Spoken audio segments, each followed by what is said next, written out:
আসসালামু আলাইকুম। প্রিয় দর্শক, অন্য মঞ্চের আলাপ চাইতায় আপনাদের সকলকে আমন্ত্রণ জানাচ্ছি।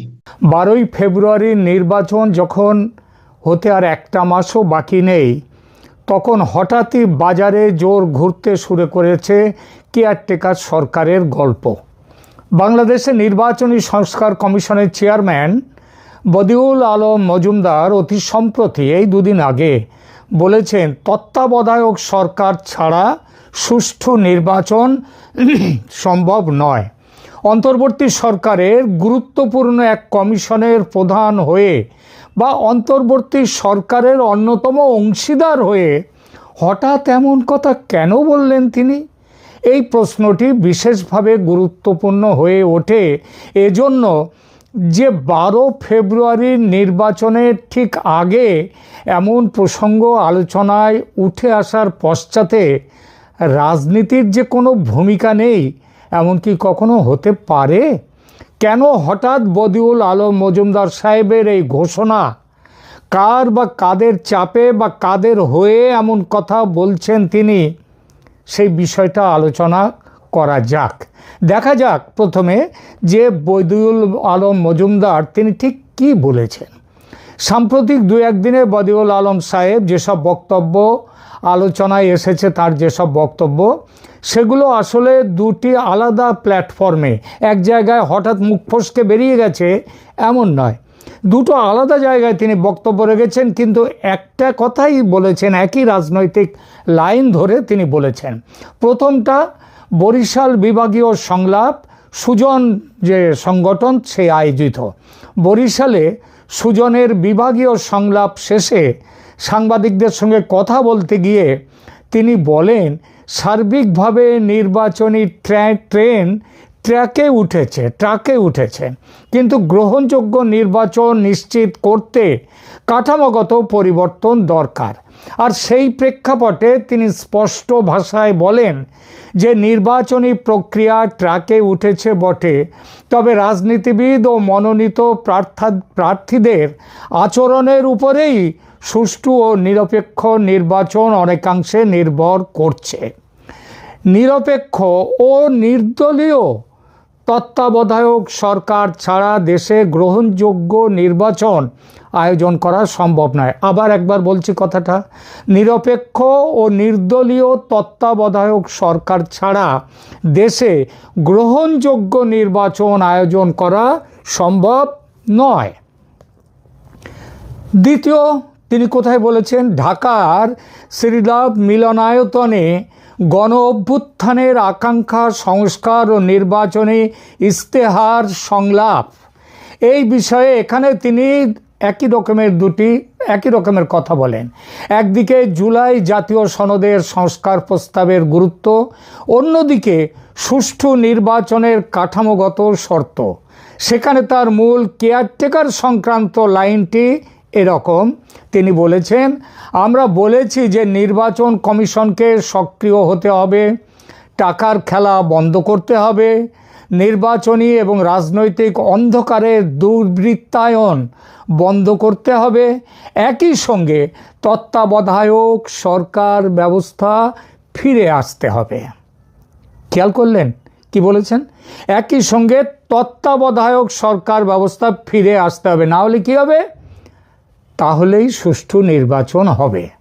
তার মানে কেয়ারটেকার সরকার ব্যবস্থা ফিরে না এলে সুষ্ঠু নির্বাচন হবে না। কি বুঝছেন? এই আলোচনাতেই বদিউল আলমের পরিচয় করিয়ে দেয়া হয়েছে কি বলে জানেন? অন্তর্বর্তী সরকার গঠিত নির্বাচন সংস্কার কমিশনের প্রধান এবং সুজনের সম্পাদক হিসেবে। আরে বদিউল আলম কোনো রামাশ্যামা যদু মধু বা ফজর আলী গজব বিশ্বাস নয় যে তিনি কি বললেন তাতে কিছু যায় আসে না। তিনি সরকারের একেবারে ভেতরের লোক। যখন সরকারের ভেতরে থাকা কোনো গুরুত্বপূর্ণ ব্যক্তির মুখ থেকে এমন কথা বেরিয়ে আসে, তখন তার একটা আলাদা ওজন থাকে, এটা মানতেই হয়। এটাও মানতে হয় সরকারের কোনো না কোনো মহলে বিষয়টা চর্চার মধ্যে আছে। এমনকি চর্চা যে আছে, এই বিষয়ে চর্চা যে হচ্ছে, সে তো মোহাম্মদ ইউনূস পর্যন্ত স্বীকার করেছেন দুদিন আগে। সফররত দুই মার্কিন কূটনীতিকের সঙ্গে বৈঠকের পর ইউনূস নিজে বলেছেন আওয়ামী লীগ ভুল স্বীকার করে নিলে রিকনসিলিয়েশন সম্ভব। অর্থাৎ আওয়ামী লীগ যদি বলে তারা ওই সব ফ্যাসিস্টের কাজ করেছে বলে ভুল স্বীকার করে, তাহলে রিকনসিলিয়েশন, তাদেরকে ক্ষমা করা, তাদের সাথে যোগাযোগ করা, তাদেরকে ক্ষমা করে দেওয়াটা সম্ভব। এবং এই ক্ষমা করার কি পরিণাম, সেটা হচ্ছে ভোটে তাহলে আওয়ামী লীগকে অংশ নিতেও দেওয়া হতে পারে। হঠাৎ ভোটের মুখে এসে ইউনূসের মুখে আওয়ামী লীগের এই চর্চা কেন এই চর্চা? এর দুটো কারণ, দুরকম। একটা কারণ, কেয়ারটেকার সরকার গঠনের কথা তুলে 12ই ফেব্রুয়ারির নির্বাচন পিছিয়ে দেওয়া যায়। জামাত ও এনসিপি এত তাড়াতাড়ি নির্বাচন অনুষ্ঠিত করার বিরোধী। তাদের দলে আছেন স্বয়ং ইউনূস ও তার সহ উপদেষ্টাগণ। নির্বাচিত না হয়েই তারা আরও 5, 10 বা 50 বছর ক্ষমতায় থাকতে আগ্রহী। এটা আমার কথা নয়, বলেছেন স্বয়ং ইউনূস। সুতরাং 12 ফেব্রুয়ারির নির্বাচন বাতিল বা স্থগিত হলে তাদের এই মুহূর্তে গদি ছাড়ার প্রশ্ন উঠবে না। কেয়ারটেকার সরকার তারপরে গঠিত হলে তবে আসবে গদি ছাড়ার প্রশ্ন।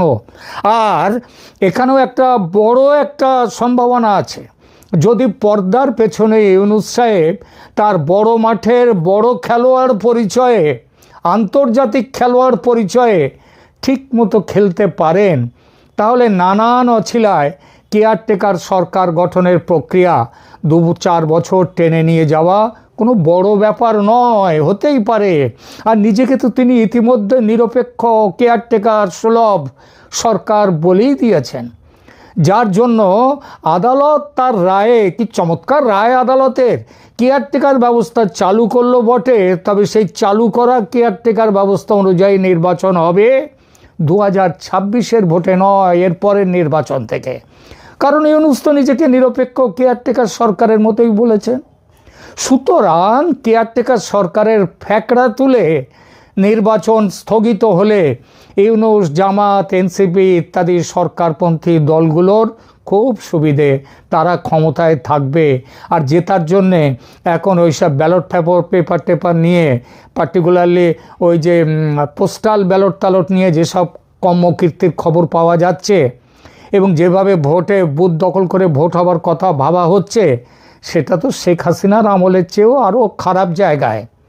তো এটা হলো একদিকের গল্প, কেন চাইছে কেয়ারটেকার সরকার। এর বাইরে আর একটা গল্পও আছে, সেটা হলো বিশ্ব রাজনীতির চাপ। 13ই জানুয়ারি 2026 তারিখে যুক্তরাজ্যের 4 জন প্রভাবশালী MP, Bob Blackman, Jim Shannon, Jas Atwal, Chris Law, এরা একটা যৌথ বিবৃতি প্রদান করেছেন। তারা বাংলাদেশে 12ই ফেব্রুয়ারির সাধারণ নির্বাচনে আওয়ামী লীগ সহ প্রধান দলগুলোর অনুপস্থিতি নিয়ে গভীর উদ্বেগ প্রকাশ করেছেন এবং একে একেবারে অগণতান্ত্রিক বলে অভিহিত করেছেন। অর্থাৎ 12ই ফেব্রুয়ারির নির্বাচন অগ্রহণযোগ্য। তাদের আগে আমেরিকার কংগ্রেসেরও বেশ কয়েকজন সদস্য গত 23শে ডিসেম্বর মোহাম্মদ ইউনূসকে চিঠি দিয়ে একই দাবি জানিয়েছেন। বলেছেন আওয়ামী লীগকে নির্বাচনে অংশ নেওয়ার অধিকার দেওয়ার জন্য। নির্বাচন ঘোষণা করে দেওয়ার পর, নির্বাচনের তফসিল ঘোষণা করে দেওয়ার পর, যখন নির্বাচন প্রক্রিয়া বেশ খানিকটা এগিয়ে গেছে, ওই ট্রেন ট্র্যাকে উঠে গেছে, তখন কেয়ারটেকার সরকারের কথা তুলে নির্বাচন এখনকার মতো স্থগিত করে দিলে বলা যাবে, ইউনূস সরকার বলতে পারবে আমরা আন্তর্জাতিক মতামতকে গুরুত্ব দিতে বন্ধ করলাম এই নির্বাচন। তার প্রত্যক্ষ সুবিধা কি? আপাতত ক্ষমতায় থেকে যাওয়া, পরের ব্যাপার পরে দেখা যাবে। আবার দেখুন কি একটা অদ্ভুত ব্যাপার, আওয়ামী লীগও চাইছে এই নির্বাচন যাতে না হয়, কারণ তারা তো নিষিদ্ধ দল, নির্বাচন হলে তাদের কোনো লাভ নেই। সুতরাং তারা বলছে ভারত বা লন্ডন থেকে শেখ হাসিনা নিয়মিত বিভিন্ন সংবাদ মাধ্যম বা সামাজিক মাধ্যমে বিবৃতি দিচ্ছেন এবং তিনি বর্তমান অন্তর্বর্তীকালীন সরকারকে অনির্বাচিত এবং তাদের নেওয়া সিদ্ধান্তগুলোকে অবৈধ বলে দাবি করছেন।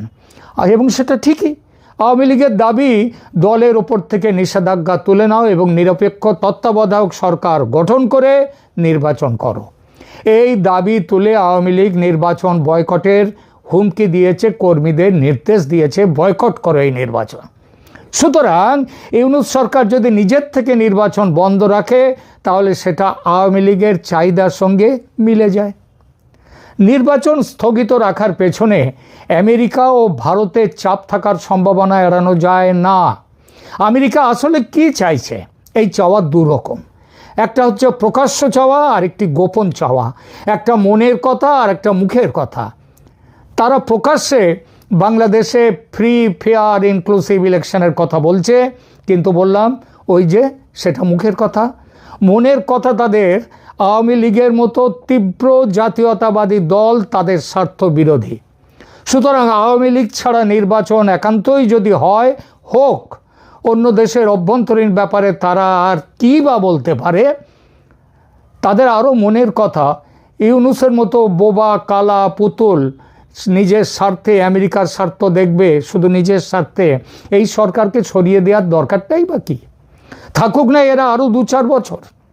একটু খেয়াল করলে দেখবেন মার্কিন প্রশাসন নির্বাচনের টাইম লাইন নিজেদের থেকে বদলানোর কথা একবারও বলছে না। আলাদা করে 5 জন প্রভাবশালী কংগ্রেসম্যান তারা ইউনূসকে চিঠি লিখে সতর্ক করেছেন। তারা বলছেন পুরো একটা দলকে ব্যান করলে বিপুল ভোটার ডিসএনফ্র্যাঞ্চাইজিস হবে, অর্থাৎ তারা ভোট দিতে আসবে না, এতে নির্বাচনের বৈধতা নষ্ট হবে।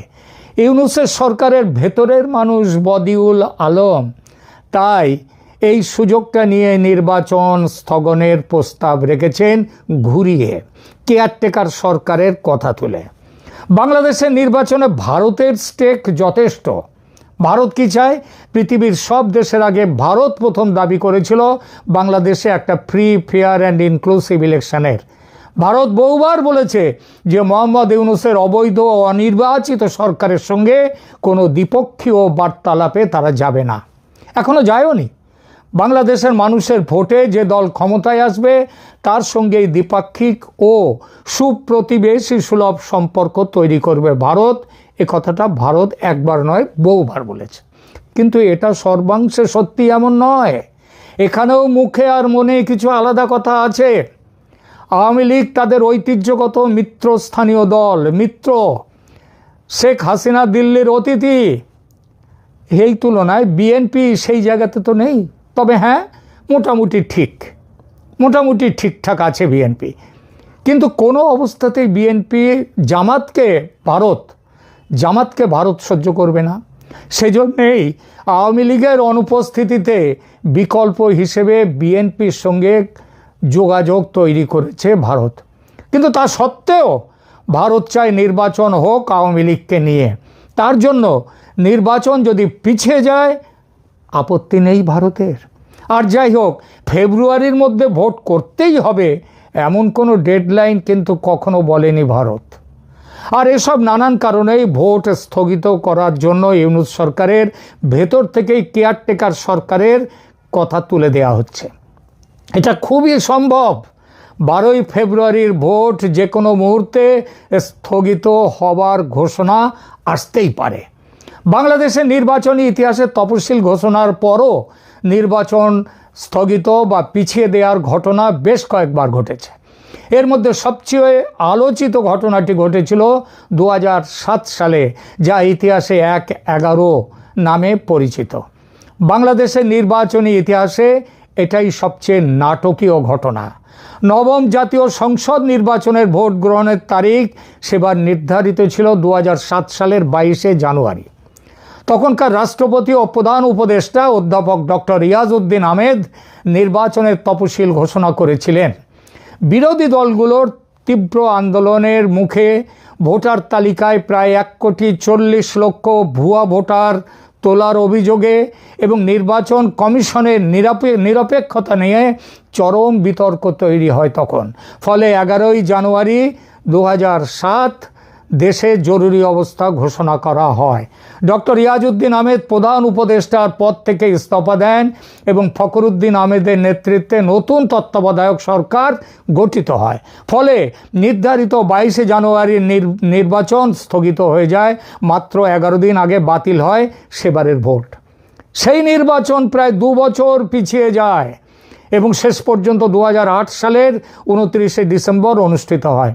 কেয়ারটেকার সরকারের নির্বাচনে, সেখানে আপনারা জানেন শেখ হাসিনা সে নির্বাচনে যেতেন। তিনি তার নির্বাচনে গড়িমসি করার জন্য নির্বাচন অনুষ্ঠিত করতে ক্রুদ্ধ হাসিনা ক্ষমতায় এসে কেয়ারটেকার সরকার ব্যবস্থা সংবিধান থেকে তুলে দিয়েছিলেন, এমনি তুলে দেননি। বর্তমানে যে 2026 সালের 12ই ফেব্রুয়ারি নির্বাচনের দ্বার প্রান্তে আছে বাংলাদেশ, এখানেও সম্প্রতি একটি আংশিক স্থগিতের ঘটনা ঘটেছে। পাবনা 1 এবং পাবনা 2 এর নির্বাচন কিন্তু স্থগিত করেছে নির্বাচন কমিশন, যদিও তারা বাকি 298টি আসনে নির্বাচন হবে বলে চলেছেন এখনও। তফসিল ঘোষণার পর নির্বাচন স্থগিত হওয়া একটি অস্বাভাবিক পরিস্থিতি। সাধারণত 3টি কারণে এটি ঘটে। একটা প্রাকৃতিক বড় দুর্যোগ ছাড়া আর যে 2টো কারণ আছে, এই 2টো কারণই এখানে খাটে। কী কারণ? প্রথমত রাজনৈতিক সংকট বা জরুরি অবস্থা। যদি দেশের বড় রাজনৈতিক দলগুলো নির্বাচন বয়কট করে এবং রাজপথে বড় ধরনের সহিংসতা তৈরি হয়, যেমনটা হয়েছিল 2007 সালে, তাহলে নির্বাচন স্থগিত হতে পারে। 2024-এর সহিংসতা তৈরির যে অভিজ্ঞতা আছে ইউনূস, জামাত, ছাত্র জনতার, সেই অভিজ্ঞতায় রাজপথের সহিংসতা তৈরি করা তো বাঁয়া হাত কা খেল, এটা হতেই পারে। দ্বিতীয়ত আদালতের নির্দেশনা, যদি আদালত কোনো নির্দেশ দেয় তাহলে সেটা সেই অনুযায়ী যদি ভোট স্থগিতের আদেশ দেয় তাহলে ভোট স্থগিত থাকবে। নির্বাচন নিয়ে সুপ্রিম কোর্টে একাধিক মামলা কিন্তু এই মুহূর্তে লম্বিত আছে। এই তফসিলের বৈধতা চ্যালেঞ্জ করে সুপ্রিম কোর্টের আইনজীবী ইউনুস আলী আকান্ত সমেত কয়েকজন একাধিক রিট করেছেন, যেখানে কেবল একই দিনে নির্বাচন, গণভোট নয় বরং তত্ত্বাবধায়ক সরকার গঠন করে নতুন তফসিল ঘোষণার নির্দেশনা চাওয়া হয়েছে। সেই মামলা কিন্তু এখনও লম্বিত। আবার গতকাল হাইকোর্টে সুপ্রিম কোর্টের প্রবীণ আইনজীবী মোহাম্মদ মাহমুদুল হাসান এক মামলা দায়ের করেছেন। মামলায় তিনি দাবি করেছেন লুট হওয়া অস্ত্র, মানে গত বছর 2024-এর জুলাই অভ্যুত্থানে লুট হওয়া অস্ত্র উদ্ধার না হলে নির্বাচন অবাধ ও শান্তিপূর্ণ হওয়া অসম্ভব, সুতরাং অনির্দিষ্টকালের জন্য স্থগিত হোক নির্বাচন। তত্ত্বাবধায়ক ব্যবস্থার সাংবিধানিক অবস্থান নিয়ে আইনি বিতর্কও উঠে গেছে। 2011 সালের 15তম সংশোধনীতে তত্ত্বাবধায়ক সরকার ব্যবস্থা বাতিল হলেও জেনারেল ক্লজেস অ্যাক্ট ও আপিল বিভাগের এর পূর্বতন রায়ের আলোকে কিছু আইনজীবী যুক্তি দিচ্ছেন পুরোপুরি আইন শূন্য হয়নি তত্ত্বাবধায়ক সরকার, তাই নির্দলীয় তত্ত্বাবধায়ক ভিত্তিক ব্যবস্থা চালু করা হোক এবং তারপরে ভোট হোক। এই প্রেক্ষাপটে বদিউল আলমের এবং এই সরকারের তত্ত্বাবধায়ক ছাড়া গ্রহণযোগ্য নির্বাচন সম্ভব নয় বক্তব্য কেবল রাজনৈতিক নয়, হাইকোর্ট সুপ্রিম কোর্টের বিতর্কের মধ্যেই এক ধরনের সিভিল সোসাইটি অ্যামিকাস ক্যুরিয়ে স্টেটমেন্ট, যা কোর্ট সরাসরি ব্যবহার করুক বা না করুক জনমত গঠনের চাপ সৃষ্টি করতেই পারে। বাংলাদেশের বিচার ব্যবস্থা এখন আইনের নির্দেশে চলে না, চলে সরকারের নির্দেশে। ফলে যে কোনো মুহূর্তে সুপ্রিম কোর্ট যদি মামলার পরিপ্রেক্ষিতে নির্বাচন স্থগিত করার নির্দেশ দেয় তাহলে 12ই ফেব্রুয়ারি ভোট হবে না। এই ভোটের বিরুদ্ধে আওয়ামী লীগ নেতৃত্ব তার কর্মীদের রাজপথে নামার নির্দেশ দিয়েছে। আবার ইউনূস, জামাত, এনসিপি এই ভোট চায় না। ভোটে জেতার জন্য তারা অনেক রকম আজে বাজে কাজ, অন্যায় কাজ করতে হচ্ছে। ভোটই যদি না হয় সে কাজটা আর করতে হবে না। সুতরাং ভোট বানচালের জন্য যদি এক ধরনের অলিখিত জোট হয় 2024-এর জুলাই অভ্যুত্থানের মতো, এবং সেই সিদ্ধান্তকে যদি আওয়ামী লীগ সমর্থন দেয়, অবাক হওয়ার কিছু নেই। তফাৎ হবে এটাই যে সেবারের মতো এবারের ভোটে বিএনপি জামাতের ইউনূসের জোটে থাকবে না। রাজনীতির গতি বড় বিচিত্র, আর রাজনীতিতে শেষ কথা বলে কিছু নেই, তাই না? ক্ষমতা গ্রহণের পরপরই একবার বিদেশে গিয়ে এক সাক্ষাৎকারে আওয়ামী লীগের রাজনীতি করার অধিকারের কথা বলেছিলেন ডক্টর ইউনূস। কিন্তু বিদেশ থেকে ফিরেই তার লালু ভুলু কালুদের লেলিয়ে দিয়ে রাত দুপুরে উপদেষ্টা পরিষদের বৈঠক বসিয়ে আওয়ামী লীগের কার্যক্রম নিষিদ্ধ করেছিলেন। আবারও হঠাৎই নির্বাচনের মাত্র সপ্তাহ চারেক বাকি থাকতে ইউনূস বললেন ক্ষমা চাইলে আওয়ামী লীগ রাজনীতিতে ফিরতে পারে। নেলসন ম্যান্ডেলাকে নিজের বন্ধু বলে প্রচার করে তার রিকনসিলিয়েশনের জন্য ট্রুথ কমিশন করার উদাহরণ টেনেছেন ইউনূস আমেরিকানদের সঙ্গে বৈঠকে। আবার এও বলেছেন যে এখন আর নাকি ট্রুথ কমিশনের সুযোগ নেই। পাগলের মতো প্রলাপ বকছেন ডক্টর মোহাম্মদ ইউনূস। বয়স হয়েছে, বোঝাই যাচ্ছে, না হলে একসঙ্গে ক্ষমা চাওয়া, রিকনসিলিয়েশন, ট্রুথ কমিশন সব প্রসঙ্গ তুলে নিজের বক্তব্যকে নিজেই আবার খণ্ডাচ্ছেন। আসলে কি ইউনূস আওয়ামী লীগের কাছে প্রত্যাখ্যাত হয়েছেন? আপনাদের মনে থাকার কথা যে একটি ভিডিওতে আমি বলেছিলাম যে ইউনূস সরকারের পক্ষ থেকে আওয়ামী লীগের শীর্ষ নেতৃবৃন্দের সঙ্গে যোগাযোগের চেষ্টা হয়েছে, মনে আছে? মনে হয় সেখানেও ইউনূস প্রত্যাখ্যাতই হয়েছেন, না হলে এরকম আবোল তাবোল কেন বকছেন তিনি?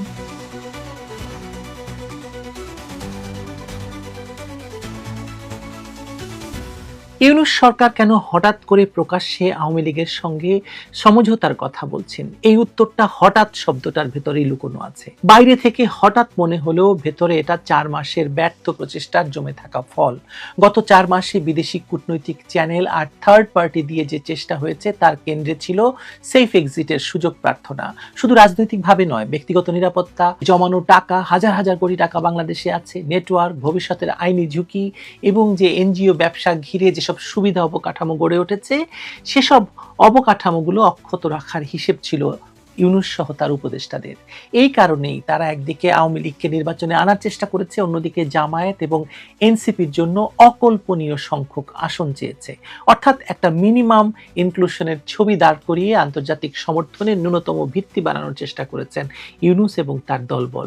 লক্ষ্যটা হচ্ছে ভোটটা যেন পুরোপুরি একতরফা না দেখায়, আর নির্বাচন পরবর্তী ধাক্কাটা সামলাতে আন্তর্জাতিক সিলমোহর যেন পাওয়া যায়। কিন্তু এখানে যে জিনিসটা তারা ঠিকমতো হিসাব করতে পারেননি সেটা হলো আওয়ামী লীগের অনড়তা। বাস্তবতা হচ্ছে আওয়ামী লীগ এই চাপের মধ্যে থেকেও কোনো দাবির সঙ্গে আপোষ করেনি। এই অবস্থান ব্যাকডোর আলাপের সব চ্যানেল ভেঙে দিয়েছে। ব্যাকডোরে বারবার ক্ষমা চাওয়ার প্রসঙ্গ তোলা হয়েছে, কিন্তু আওয়ামী লীগ বলেছে অন্যায় যেটুকু হয়েছে সেটা রাষ্ট্রকে সন্ত্রাসীদের হাত থেকে রক্ষা করতে না পারার ব্যর্থতা। এর বাইরে যেসব হত্যাকাণ্ডের অভিযোগ আনা হয়েছে সেগুলোর কোনো ভিত্তি নেই, রাজনৈতিকভাবে আওয়ামী লীগ নেতৃত্বকে ঘায়েল করা ছাড়া। ফলে ক্ষমা চাইতে হলে জনগণকে নিরাপত্তা না দিতে পারার জন্য ক্ষমা চাইবে আওয়ামী লীগ, কিন্তু কোনো হত্যাকাণ্ডের নির্দেশনা না দিয়ে তার জন্য ক্ষমা চাওয়ার তো প্রশ্নই আসে না। বরং এসব হত্যাকাণ্ডের আন্তর্জাতিক তদন্ত করার নির্দেশ দিয়েছিল আওয়ামী লীগই, আবারও আওয়ামী লীগ সেটা পুনর্ব্যক্ত করেছে। আওয়ামী লীগের এই অনড় অবস্থানের কারণেই জাতিসংঘ, ইউরোপিয়ান ইউনিয়ন আর যুক্তরাষ্ট্রের মতো শক্তিগুলো এক সুরে বলেছিল একটা অংশগ্রহণমূলক নির্বাচনের কথা, যার মাধ্যমে পরবর্তী স্থিতিশীলতা এবং নিরাপত্তা অর্থনীতি নিশ্চিত করা সম্ভব। অন্যদিকে আওয়ামী লীগকে কনভিন্স করার চেষ্টা যত বেড়েছে, আওয়ামী লীগ ততই বিচার শব্দটাকে সামনে টেনে এনেছে। মানে আলোচনার কোর তারা বদলে দিয়েছে। নির্বাচন নয়, আগে বিচার, সমঝোতা নয়, আগে দায় নির্ধারণ। যে হত্যার দায় তাদের উপর চাপানো হয়েছে সে দায় তাদের নয়। যারা এই হত্যাকাণ্ড ঘটিয়েছে তারা এখন ক্ষমতায়, ফলে দায় নিতে হলে ইউনূসকে এসব হত্যাকাণ্ডের দায় নিতে হবে। পশ্চিমা চ্যানেলগুলো যারা সকল পক্ষের সঙ্গে দুতিয়ালি করেছিল তাদেরকে দিয়েই এই বার্তা পাঠানো হয়েছে। এমনকি ভারতকে দিয়েও চেষ্টা করেছে ইউনূস পক্ষ আওয়ামী লীগকে রাজি করানোর জন্য এই ক্ষমা চাওয়ার বিষয়ে। কিন্তু আওয়ামী লীগের এক কথা, ইউনূস গং যেভাবে ক্ষমতা দখল করেছে, ক্ষমতা দখলের জন্য যতগুলো লাশ ফেলেছে, সেনাবাহিনীকে দিয়ে যেভাবে রাষ্ট্রের স্থিতিশীলতা নষ্ট করিয়েছে, সবকিছুর তদন্ত এবং বিচার হতে হবে। দায় শুধুমাত্র আওয়ামী লীগের ঘাড়ে চাপানো হবে, আর আওয়ামী লীগ মাপ চেয়ে সুরসুর করে নির্বাচনে অংশ নিয়ে ইউনূসের ক্ষমতা দখল আর ইউনূসের জামায়াত এনসিপিকে ক্ষমতায় বসানোকে চেয়ে চেয়ে দেখবে। আওয়ামী লীগ এরকম দুর্দিনে পড়েছে বলেন? ইউনূস শিবিরের সবচেয়ে বড় সমস্যা হচ্ছে বৈধতার সমস্যা। 106 অনুচ্ছেদের বলে সরকার গঠিত হয়েছে, প্রধানমন্ত্রীর পদত্যাগপত্র নেই, তারপরও একটি সরকার 1.5 বছরের বেশি সময় ধরে টিকে আছে, এ নিয়ে কেউ প্রশ্ন তুলছে না। এর অধীনে একটি পাতানো নির্বাচনও হতে যাচ্ছে। নির্বাচন যত ঘনিয়ে আসছে ততই একটি প্রশ্ন তাড়া করে ফিরছে, আওয়ামী লীগ ছাড়া নির্বাচনের গ্রহণযোগ্যতা কত টাকা দাঁড়াবে? কাগজে কলমে নির্বাচন করা যায়, প্রশাসনিকভাবে ভোট করানো যায়, নিরাপত্তা দিয়ে কেন্দ্র পাহারা দেওয়া যায়, কিন্তু রাজনৈতিক বৈধতা আসে টার্ন আউট, প্রতিযোগিতা আর অংশগ্রহণ থেকে। এখানে সবচেয়ে বড় স্তম্ভটাই অনুপস্থিত। ইউরোপিয়ান ইউনিয়নে বিপুল পরিমাণে অর্থ খরচ করে পিআর ফার্ম দিয়ে তাদের সঙ্গে নির্বাচনকে বৈধতা দেওয়া একটা লাইন ঘাট তৈরি করা গেছে বটে, কিন্তু যুক্তরাজ্য নির্বাচনের আগেই নির্বাচনকে অগণতান্ত্রিক বলে রায় দেওয়া হয়েছে। আমেরিকা ভিসা নিষেধাজ্ঞা দিয়েছে। খলিল সাহেব আমেরিকায় উষ্ণ সফর শেষে ফেরার পরপরই কেন বাংলাদেশিদের যুক্তরাষ্ট্রের ভিসা বন্ধের খবর এলো তা নিয়ে নিশ্চয়ই ভাবতে হবে আপনাদেরকে। আপনাদের মনে করিয়ে দেই, গত নভেম্বরের মধ্যভাগে শেখ হাসিনা ভারতের CNN, নিউজ 18, ফার্স্ট পোস্ট এবং ইন্ডিয়া টুডেতে পরপর 3টি সাক্ষাৎকার দিয়েছিলেন। সেখানে তিনি বলেছিলেন ডক্টর ইউনূস ক্যালিফোর্নিয়ায় এক সুপরিচিত মুখ, সেজন্য দীর্ঘদিন তিনি সেখানে থেকেছেন, সেজন্য তিনি হয়তো জীবনের বাকিটা সময় যুক্তরাষ্ট্রের ক্যালিফোর্নিয়ায় কাটাতে বেশি পছন্দ করবেন। কিন্তু এখন তো দেখা যাচ্ছে আমেরিকাতেও সেফ এক্সিট নেওয়া যাচ্ছে না। তাহলে এসব সাত পাঁচ ভেবেই কিনা প্রকাশ্যে সমঝোতা শব্দটা উচ্চারিত হলো। আওয়ামী লীগের সঙ্গে ব্যাকডোর আলাপ ব্যর্থ হওয়ার পর তারা এখন প্রকাশ্যে সমঝোতা শব্দটা উচ্চারণ করছে কি, নাকি প্রকাশ্যে এইভাবে ক্ষমা, রিকনসিলিয়েশন এসব শব্দ বলে আওয়ামী লীগের ভেতরে বিভাজনের সম্ভাবনা খুঁজছে ইউনূস?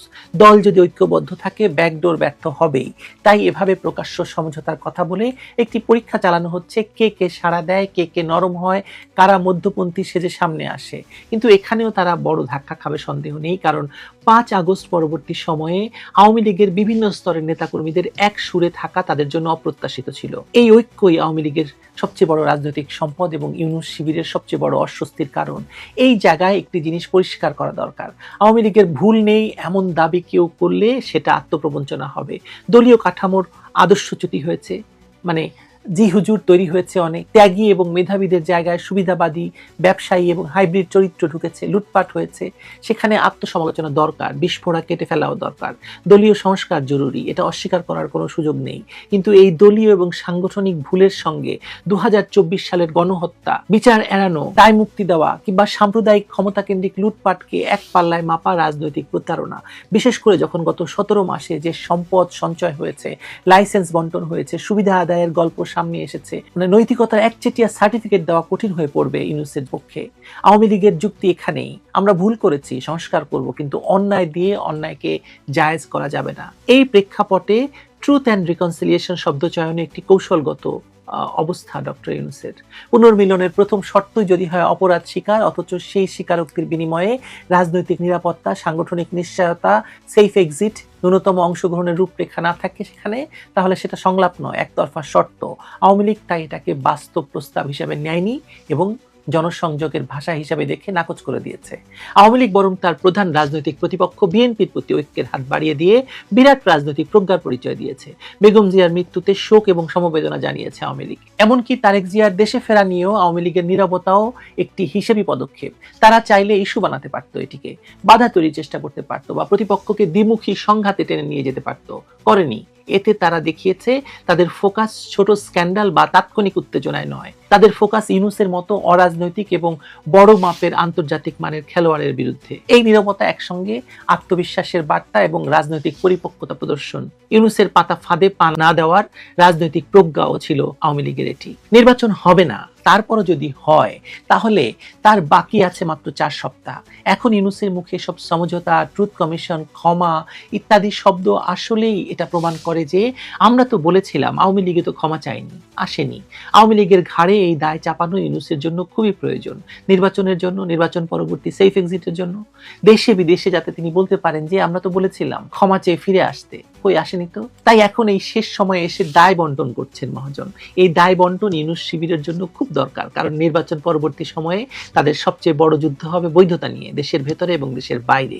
নির্বাচনটা যদি করে ফেলতে পারে আর তাতে টার্ন আউট ভালো হয়, যদি ইউনূস সরকার ম্যান্ডেট দাবি করবে, কিন্তু সেই ম্যান্ডেট ভঙ্গুর থাকবে আইন শৃঙ্খলা, অর্থনীতি, সহনশীলতার চাপে। টার্ন আউট কম হলে বৈধতার সংকট আরো ঘনীভূত হবে, আন্তর্জাতিক অংশীদাররা নতুন রোডম্যাপ চাইবে, আর আওয়ামী লীগের বয়ান আরো শক্ত হবে। দুই ক্ষেত্রেই স্থিতিশীলতা অনিশ্চিত। আওয়ামী লীগ নিজের রাজনৈতিক পথ নিজেই নির্ধারণ করেছে বা করছে, বিদেশি চাপেও নড়ছে না, নড়বে না। ইউনূস সরকারের প্রকাশ্য সমঝোতা আহ্বান তাই সদিচ্ছার ঘোষণা নয়, এটা ব্যর্থ ব্যাকডোরের পর জনসমক্ষে বয়ান পাল্টানোর চেষ্টা, কাজ হবে না।